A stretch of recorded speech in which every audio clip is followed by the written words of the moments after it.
معاكم دكتور محمد محروس. قول لي، آخر مرة خرجت عشان نفسك أو طبختي أكلة مخصوص لنفسك إمتى؟ أو دورت على نفسك من غير ما تدور على حد إمتى؟ أولا وقبل أي شيء خلونا نسأل نفسنا: هل أنا فعلا بحب نفسي؟ رغم إن السؤال شكله سهل، لكن الإجابة صعبة جدا. المجتمع بيحطنا في العديد من الضغوط والتحديات اللي بيخلينا ننسى أحيانا أهمية الاعتناء بنفسنا وحب نفسنا. عشان نقدر نقدم الحب والإيجابية للناس اللي حوالينا، نبدأ بحب نفسنا الأول، لأنك لو ما حبيتش نفسك وقدرتها، صدقني هتغير مكانك قدام الناس وهتبقى كم مهمل.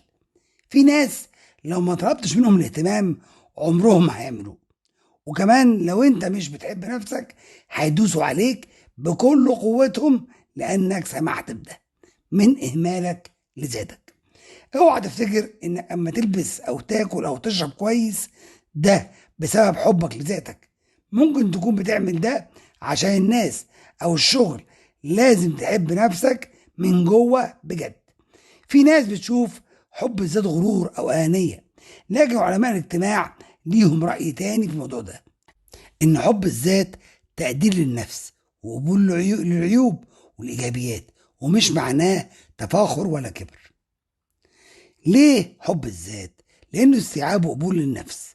طبعا هيأثر الحب ده على علاقاتنا مع الناس. لو نفسك مبسوطة وراضية، ده هينعكس إيجابيا على طريقة تعاملك مع اللي حواليك، وبالتالي تبني علاقات صحية ومستديمة. ازاي تحب نفسك؟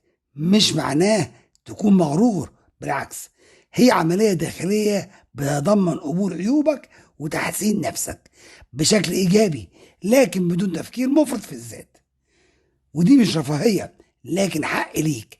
لما تحب نفسك تقدر تبني علاقات مع الناس وتعمل رحلة داخلية لاكتشاف قيمتك وتعزيز قدراتك، وتحب الناس كمان بشكل متوازن محترم ومريح.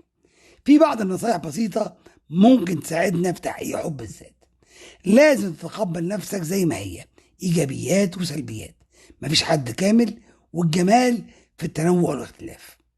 لازم نهتم بصحتنا، وده من خلال التغذية الكويسة والرياضة المنتظمة. كمان لما تسعى لتحقيق أهدافك هتحس بالإنجاز والرضا. حدد أهداف صغيرة وحققها هيديلك شعور بالنجاح وتكافئ نفسك عليه ولو بمنبنية. التواصل الاجتماعي وتبادل الحب والدعم مع الأصدقاء والعيلة هيلعب دور مهم جدا في تعزيز الشعور بالارتباط والمحبة. الحياة مليانة تحديات وضغوط، لازم تتعلم كيفية التعامل معاها، والاسترخاء في الوقت الصعب هيساعد على حفظ استقرارك العاطفي ولو ساعتين في اليوم. حب النفس مش حاجة غريبة، لكن مفتاح لفهم اننا جميعا نستحق الحب والسعادة. اما نحب نفسنا نصبح قادرين على مشاركة الحب مع العالم. ازاي نقوي حب الذات وازاي نخليه يأثر ايجابيا على علاقاتنا مع الناس؟ لازم ندرك قيمتنا واهميتنا كافراد، وكمان نكون على دراية بايجابياتنا وقوانا وقدراتنا، ونفهم اننا لم نخلق الكمال، لكن نستحق الحب والاحترام بغض النظر عن عيوبنا. ولازم كمان نهتم بصحتنا النفسية والجسدية. أما نعتني بنفسنا ونحقق التوازن في حياتنا، تزيد قدراتنا على تقدير نفسنا ونحب الناس ونتقبلهم. الإيجابية هتنعكس على الناس اللي حوالينا، وبالتالي نخلق بيئة تحببنا في الناس وتحببهم فينا. حب الذات أساس بناء العلاقات الصحية والإيجابية مع الآخرين. أما نحب أنفسنا هنستطيع تقدير الآخرين وتقديم الحب والرعاية بشكل أفضل.